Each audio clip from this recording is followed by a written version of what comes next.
Hey, it's me. How you doing, folks? Bryan Kennedy is joining us today. You want to talk about an active guy, a singer, songwriter, recording artist, author, playwright, entertainer, actor, public speaker, certified professional life coach. He needs someone just to carry around all the hats he wears. It's a great pleasure to welcome you. Oh, thank you very much, Paul. It's my pleasure to be here. So, how are you doing? And also, where are you?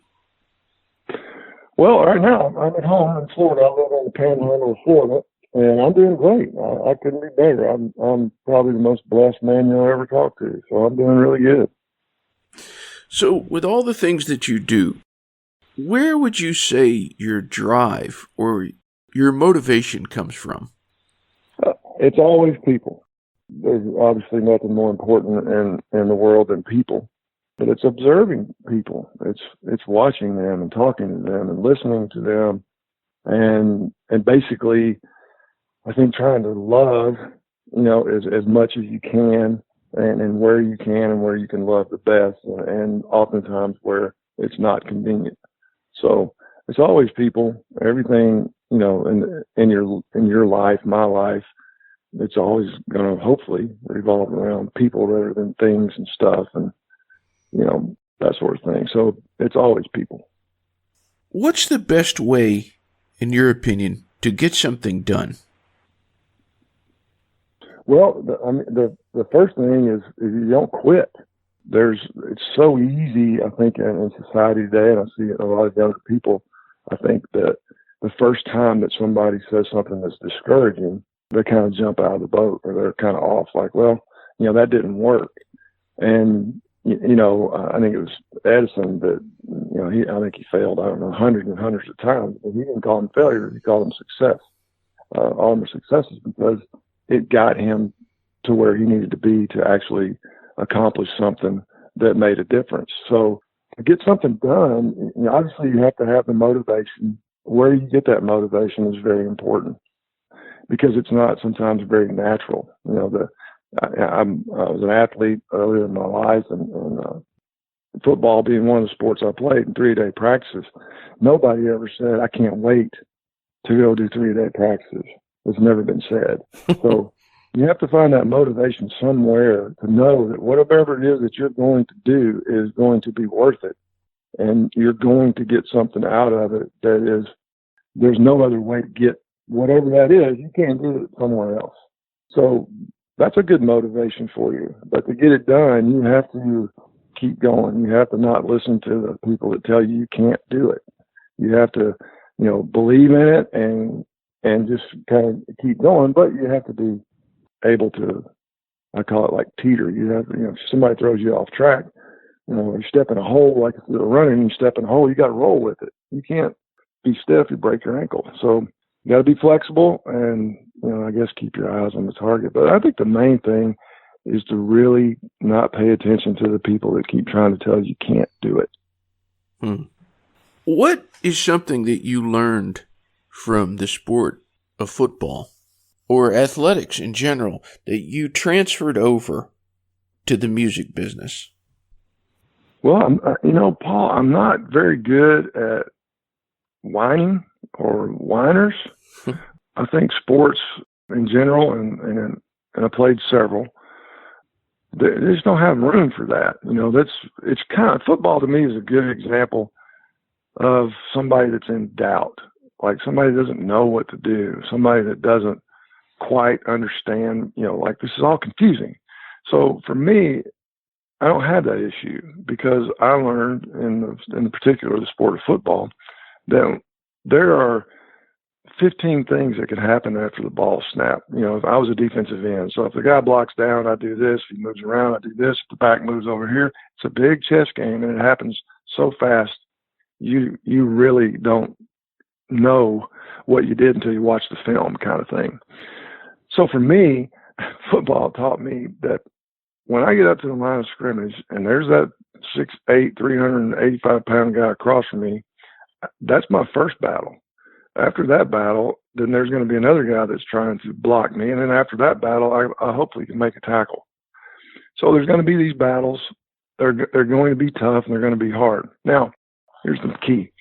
If I get up to the line of scrimmage and I don't know what to do, okay, this is where a lot of people in life find themselves in their job, in their marriage, in their relationship with this person. It's always that place where I don't know what to do. Football taught me that when the ball snapped, I just got to find the opposite color jersey and knock the heck out of it. It may be the wrong thing to do on that particular play, but I'm doing something that is going in the right direction. So I'm not recommending people go out and hit something. I'm recommending that you know something you can do, and it's very obvious. So start there. So that's really helped me in everything that I do. I don't have that, I really don't know what to do here because I'm going to do something. And, it's maybe the simplest thing in the world, maybe take me down the wrong road on that particular play, but I'm getting something out of it rather than standing there and letting something knock the heck out of me. So I kind of believe in that. And I want to go back just a little bit. Most stories are best from the beginning. So tell us a little bit about where you're from and what life was like for you growing up. Paul, I'm probably the most, like I said before, the blessed man you've ever talked to. My father is Jerry Kennedy. Jerry Kennedy, I hear this quite often in my life, is a legend. He's still living, and he's still doing great, still lives in Tennessee. But he and my mother, Linda, met in Shreveport, Louisiana, where they had a show called the Louisiana Hayride. The Louisiana Hayride was a Grand Ole Opry west of the Mississippi, and it was located in Shreveport, Louisiana, where my family and relatives still live. My dad and my brothers, they live in Tennessee, I live in Florida, but they met there. My dad was a guitar player, my mom a singer. She had a record deal in Ram Records, and that really is the foundation for my whole life. My whole entire life was founded on music and new music, not people hear songs on the radio. I was hearing these songs when the songwriter would sing them for my father or sing them for my dad. Produced the Statler Brothers and Tom T. Hall and Johnny Rodriguez and Reba McEntire, Jerry Lee Lewis, and played on sessions that were Elvis and Bob Dylan and just everything. He's a Musicians Hall of Fame guitar player. So I really got to grow up immersed in new music, songwriters that were from Chris Christopherson, on down the line. That was my childhood.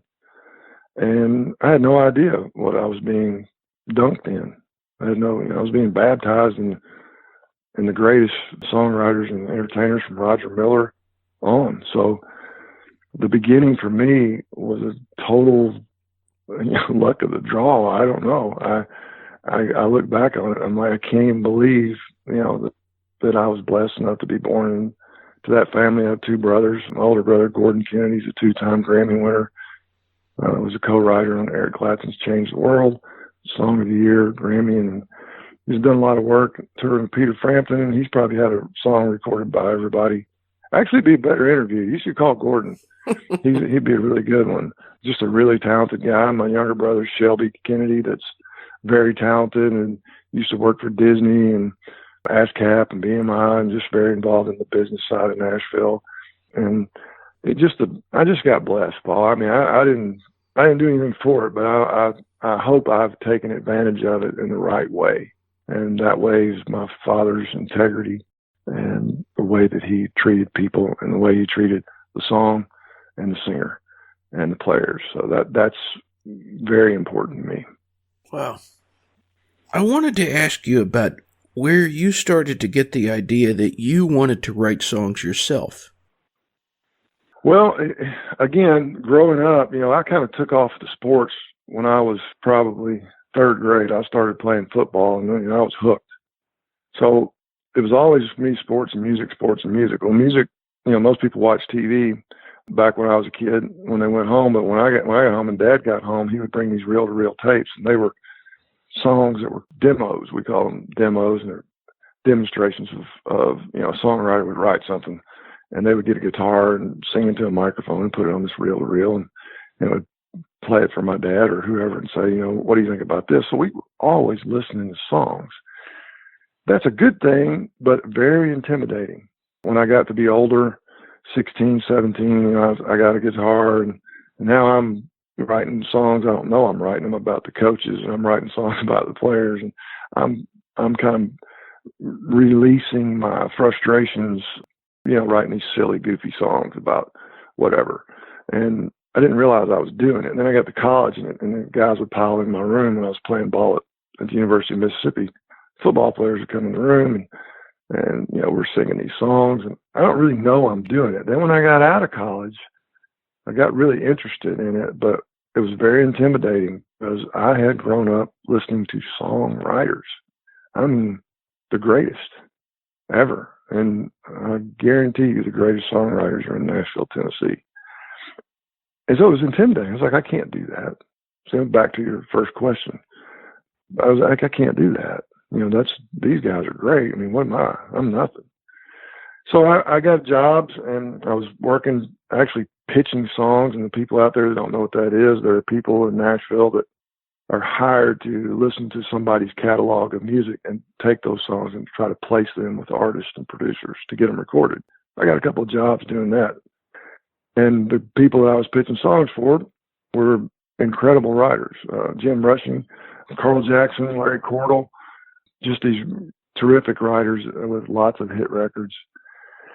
And I had a buddy that came to town that was a rodeo friend of mine, and he wanted to be a songwriter, and I wanted to help him. So the only way I knew to really help him to make sure he was writing songs was to write with him. And Paul, after writing a lot of songs with him, people started hearing my songs. And then I started writing songs on my own. And next thing I know, I'm getting offered writing deals, and it still baffles me. I still think I'm nowhere near these other. It's hard for me to call myself a songwriter because I don't even think I could, carry water for, Chris Christopherson and guys like that. But I'm just really blessed. Now, you just mentioned Chris Christopherson. So if there was a short list of Bryan Kennedy songwriting heroes, who would be on that list? Well, the first one, and this is not chronological, but Garth Brooks is the most talented songwriter I've ever known and ever seen. I grew up listening to Roger Miller because my father produced King of the Road, and, Dang Me, and those were songs that when I was a kid, I didn't know what was going on. Dad would play them, and I remember meeting Roger a few times where he was at the house. Very entertaining, and I love being around him because he's charismatic and big influence on me. Just his ability to twist phrases and write them in a different way that wasn't normal. And I think I really love Not Normal and Not Afraid. His song Last Word in Lonesome Is Me. Just taking the word lonesome and then taking the last two letters and saying the last word in Lonesome Is Me. That's a genius. That is incredible. So, that Roger Miller, to Garth Brooks, the guy that mentored me was James Alfred Rushing, or Jim Rushing, who had already had a bunch of hits. And, somebody opened the door to his office and said, "Hey, I want you to meet this guy. His name's Bryan Kennedy, and maybe you two guys will get along." This guy didn't have to give me the time of day, but he did. And man, did he kick my butt. He kicked my butt. We got in there and got in the trenches of, spending 2 days on a line, one line, and making it right and making sure that everything, was threaded together. And by the time you got through that song, it was just neatly woven, knitted, and tight. And he kicked my butt. And it took 2 or 3 or 4 years of writing with Jim. So there are so many writers, Paul, that are great writers, from Billy Joel to James Taylor. It's endless. Tom T. Hall's songs, the storytelling aspect of Tom's songs is incredible. So I'm a big fan of a lot of comics that don't even write music. I just love the way they take words and they twist them around and like, okay, there's a funny story. And so I'm just like kind of I guess people say you're a wordsmith, but I really think songwriters and lawyers, and so now this is, people will laugh, but really we do what lawyers do. We take the same words that and I'm gonna make you think what I want you to think about those words.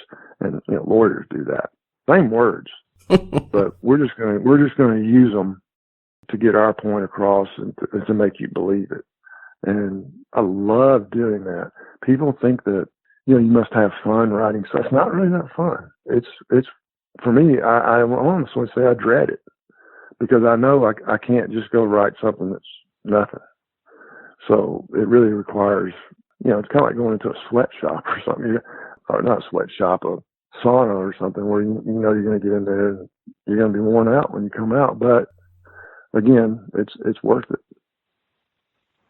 Well, speaking of wordsmiths, there were two things, more or less, that inspired me to try to interview you. One, I was doing an interview with Amanda Colleen Williams, the songwriter, and she mentioned you, and she said, here, Bryan Kennedy is a guy who carries on some of the Shakespearean traditions, if you look at some of his songs.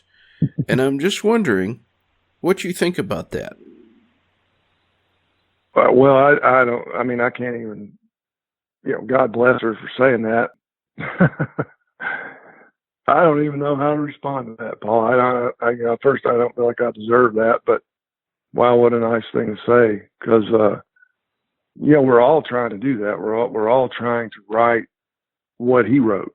We're trying to write it every day. People say, well, you got to run out of something to write about, and you'd think, but it's all love. It's all redemption. It's all, taking that person for 3.5 minutes or 3 minutes and saying, I'm totally going to change your life here for 3 minutes.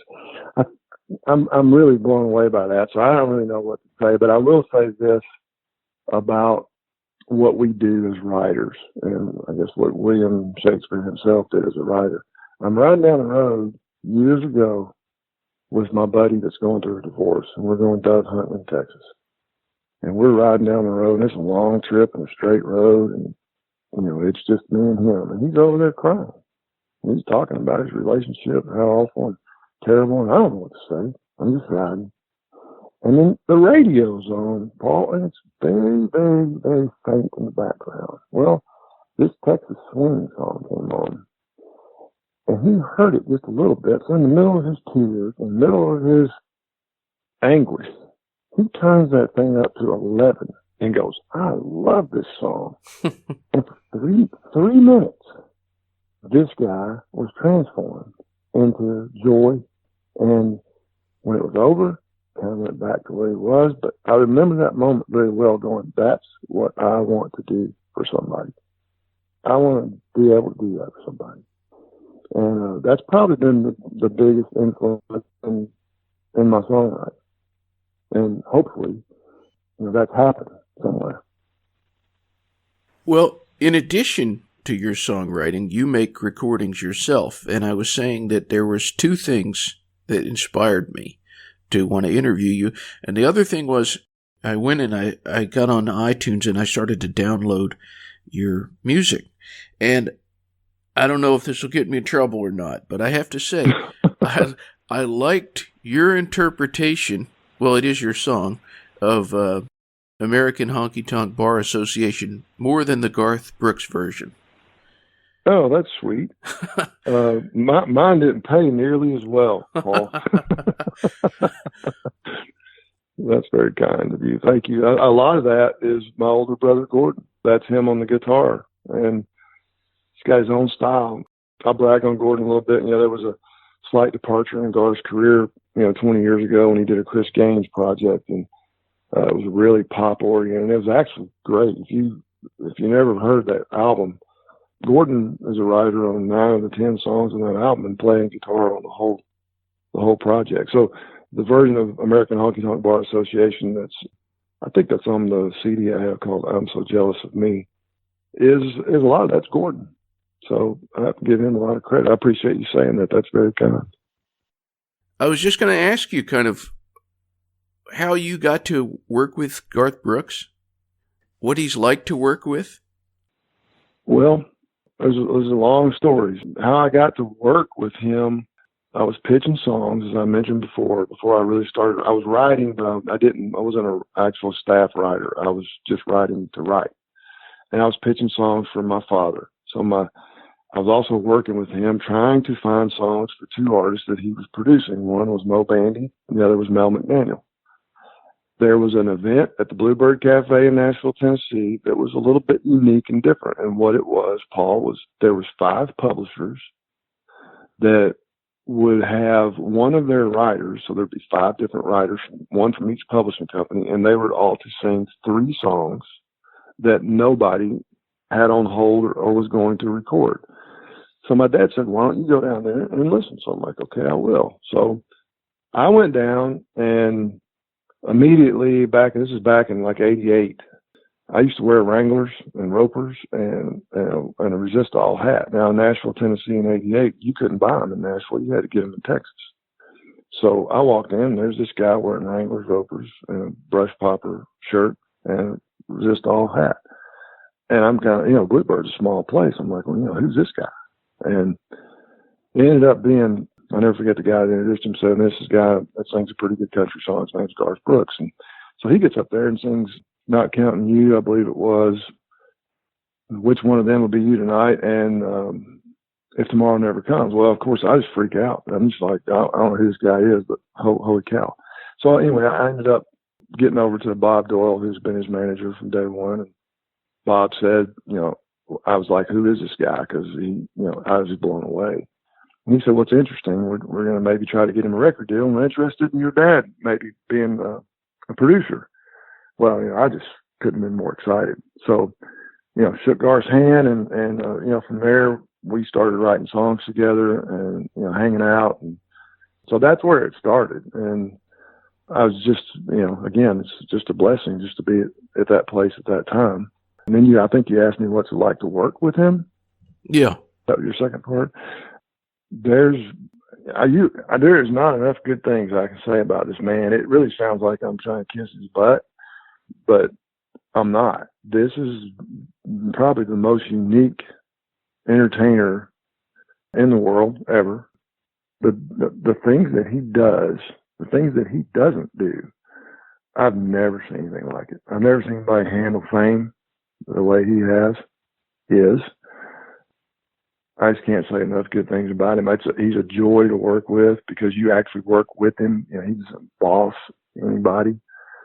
He just gets the best out of everybody, and no matter what happens, he is going to find a positive thing in it. He's just going to. He doesn't have a temper, and he doesn't drink. He doesn't. He just. I think he really wakes up every day going, everybody I see today, I'm going to try to make their life. And every day. And it doesn't matter who it is. There's no class he's just an amazing guy. So working with him is unbelievable. I mean, it is really just, you touch them all, grand slam, you just couldn't be better. I think one of the things I like about Garth Brooks is he seems like someone who just has endless respect for songwriters. You nailed that. Fierce respect for songwriters and the fight that he has fought from day one for songwriters to be compensated. And I'm not talking about him. He is fighting for the guy that he doesn't know.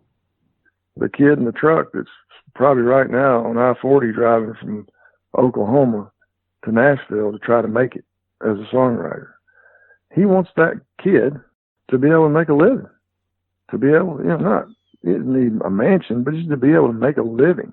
People don't understand songwriters' average income is between $8,000 and $11,000 a year. So you can't live on that. So his respect and I'd say fierce loyalty to the songwriter is one aspect of why I do love Garth Brooks. And it's not a selfish it's just the right thing. It's just writers should be compensated.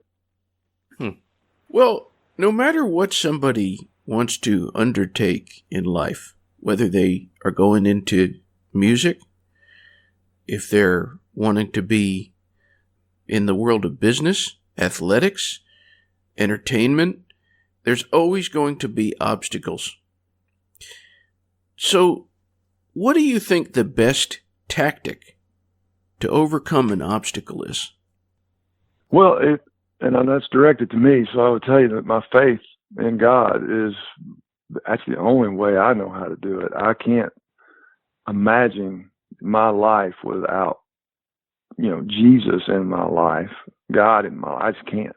I don't even know how to approach anything without that. So, there may be some 3-step seminars that people can go to, and here's what you do here. I don't know how to do that. So for me, it's faith. And if it's not God for a person, hopefully they have faith in a higher power and realize that you're not a mistake. You're here for a reason. So, to kind of cling to that and realize that whatever that obstacle is a definite way to grow and to learn. And, if nothing else, to teach you not to do that again, try something else. Or, it will definitely sharpen you in some way, hopefully, if you allow that. Now, what do you do when you find out that the obstacle isn't a thing, but it's a person? Well, I think you really try to love them. I really do. I think you try to figure out the best way to love that person, because that's going to happen. We're humans, and I've probably been an obstacle to several people. I think sometimes even, like Paul, we're talking, in a more personal way. Sometimes they're not obstacles. Sometimes we make them that way. We kind of have a preconceived notion or an expectation. Somebody's not feeling what we want them to do or what we think they should do. So we might even create an obstacle in that person. And then there's obviously the obstacles that we have, that somebody just wants to be a big fat jerk. And I just try to love them. My mom had the sweetest smile in the world. She just so beautiful. And she would, if I came home from school and I would say, whatever, this person, whatever, and she would go, kill them with kindness, baby, kill them with kindness. And I don't see anything wrong with that. Yeah, absolutely. Well, do you think that there are any misconceptions that somebody might have about you? Well, the first two that come to mind is there's a Bryan Kennedy in Ireland that's very, very popular, and I'm not him. And then there's a Bryan Kennedy, I think, that produces Beyonce, maybe, and I hope I have that right, that's from California, and I'm not him either. And I wish I was either one of them. These guys are so talented. And sometimes I'll hear from people that, like, they want me to come sing at a wedding in Ireland. I'm like, well, that's not me. And somebody might want me to produce a hip-hop album. I'm like, well, that's not me. These guys are so talented. So that might be a misconception. But on a more personal level, to me, to be really frank and honest with you, I'm about 6'5" and 235 pounds, and it might be a little bit intimidating, but I want to love people. I'm a strong guy. I don't mean that so much physically. I'll do whatever we got to do to get whatever we got to get done. You want me in your foxhole, that's for sure. But I'm not I just love people. I love the one-on-one. I love kids. I love high school kids. I love, people trying to figure it out. And that's what I'm really all about. So I hope that somebody sees me, that they're not like, well, this guy's some 6'5" jock and, probably got an attitude. I hope they don't see that, because that would be really wrong. Well, what is it like for you when somebody, for example, let's say that you were, I don't know, you're at a concert or you're somewhere where people recognize you and they come up to you and you realize that they're in awe of you. How do you handle that? Well, I don't even know if that's ever happened. I really don't. I'm just a person. We all have our gifts, and nobody is less than somebody else. So I don't know that I've ever perceived that happening. If it's happened, I guess I'm kind of protected from seeing it because I just don't. I don't feel that. I really don't identify with that. So I don't know. I hope I'm come across normal to that person, I guess. What would you say to somebody who they have their destination, they have their goal in mind, whatever it might be, but they're just not quite sure how to get there? Well, obviously it depends on the destination. The first thing that comes to my mind is kind of what we discussed earlier. I'm a runner. I like to run. I like to jog, and there are definitely sometimes there's a steeplechase in Nashville where they run the horses and do the jumps and that sort of thing. And I remember jogging out there.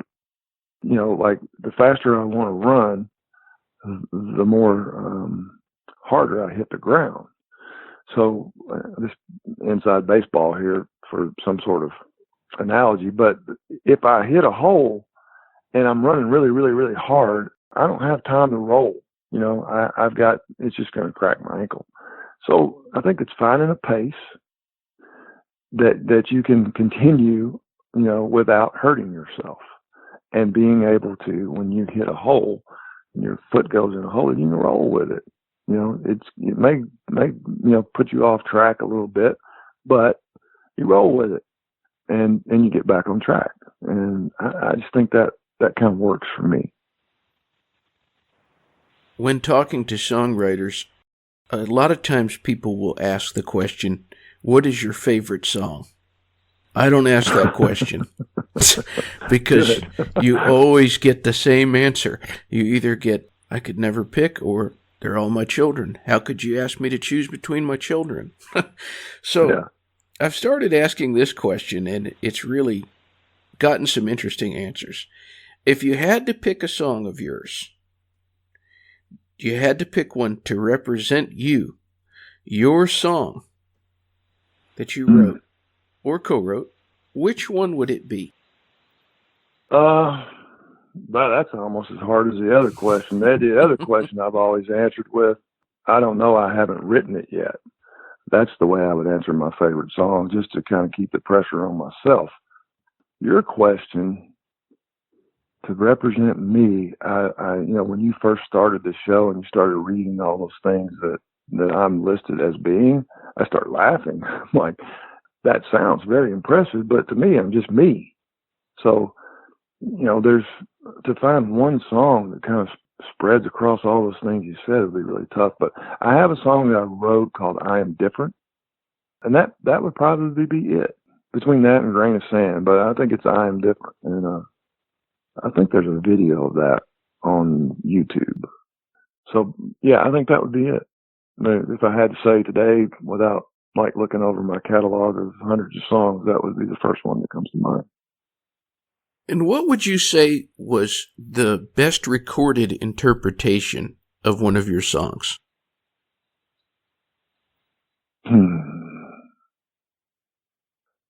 Wow. I'm going to say Beaches of Cheyenne. I just think when Garth first played me that, when he was in the studio, he brought home a rough track and the steel guitar and the fiddles came in. I'm like, oh man, it just engulfed the feeling of that song. And that first line of they packed up all his buckles. I'm like, holy cow, this guy's, he's dead. This is bad. But I love that recording. I love how loose the drums are. It's kind of Bob Seger's in the drum category, but it's twin fiddles and it's steel. I just really love that recording. That's a great song. Thank you. Absolutely. What is the best thing about being Bryan Kennedy? Well, I'm Jerry Kennedy's son. I couldn't ask for anything more. It's opened doors that I had nothing to do with. There are people from all over the world that would do anything to get to Nashville, Tennessee, anything to get somebody to even listen to a song, anything to do a demo, anything to get somebody to record their song, anything. These things were always around me. I never got them given to me.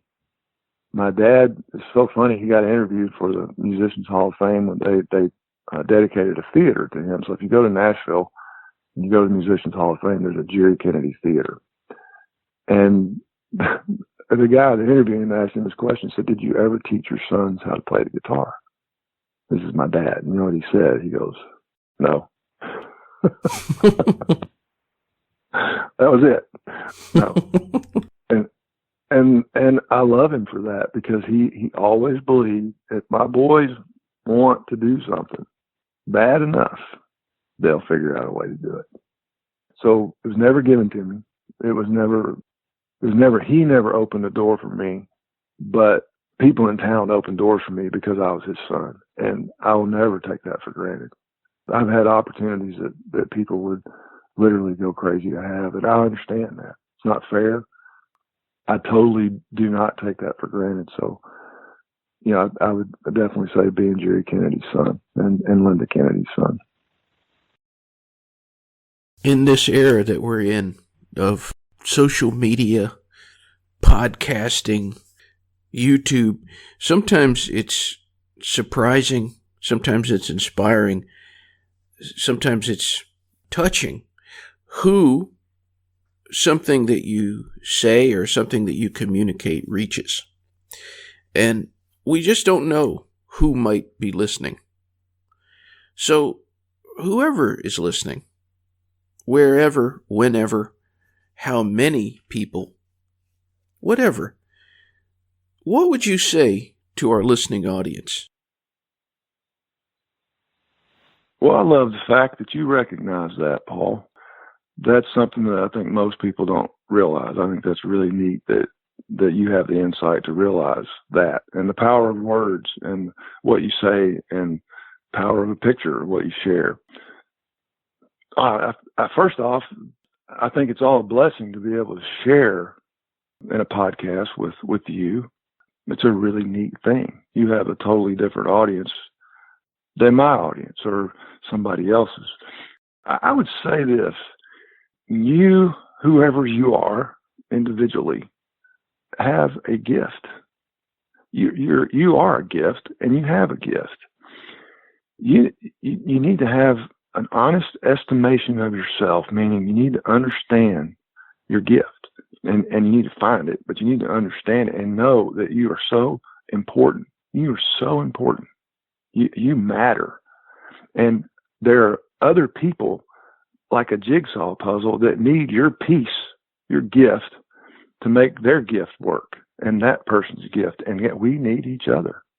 And nobody is less important than somebody else. And the Bible says it very clear. The eye can't say to the arm, "I don't need you." And we're all different parts, and we all need each other. So, get this out of your head. If you start thinking you don't matter and you're not important and life's not worth it, it is. It is. Once you find your gift and you go, I'm going to tend this like a garden. I'm going to grow it. It'll be amazing what you'll see will happen. It'll be amazing. So I just think everybody needs to really grasp that you're very important. There may be people in your life that are telling you you're nothing. Maybe people in your life telling you can't do it. Don't listen to all those people. They're miserable. Don't join in on that. So I guess I just would simply say, understand that you have a gift, figure out how to use it, and go for it. Very good. Well, ladies and gentlemen, if you want more information on our guest, Bryan Kennedy, it's bryan-kennedy.com. That's bryan-kennedy.com. I got one more question. I put all those titles at the beginning, all those different pursuits that you have: entertainer, singer, songwriter. How would you define Bryan Kennedy? Who is Bryan Kennedy? I really hope I'm a good friend. No, it's not. Maybe I should list that on there. Somebody should put that on there, friend. I just really want to be somebody that is a really good listener and somebody that loves the people that I come across. I think using the tools that if I'm able to write a book or able to write a novel or whatever it is that kind of God's put on my heart that I'm doing, is obviously something I enjoy, but it's not for me. It's hopefully that person driving down the road that's going through a divorce that hears that little song in the background and just cranks it up. And for that 3 minutes, that just inspires me. Well, Mr. Kennedy, I'm glad we had this opportunity. Thank you, Paul. I appreciate it. I appreciate your time, and I appreciate you including me on your podcast. It's my pleasure. Yes, sir. All right. Well, have a wonderful day. Well, bless you, sir. I appreciate you, and thanks for sharing people. That's a gift that you have, that you're sharing these people, and that's a really sweet thing. I love doing it. Well, keep it up. That's great. Well, thank you. All right. Well, Okay, I hope our paths cross again someday. That'd be sweet. I look forward to meeting you if I get a chance. That'd be great. All right. Have a good day, Paul. You too. Okay, Till bud. next time.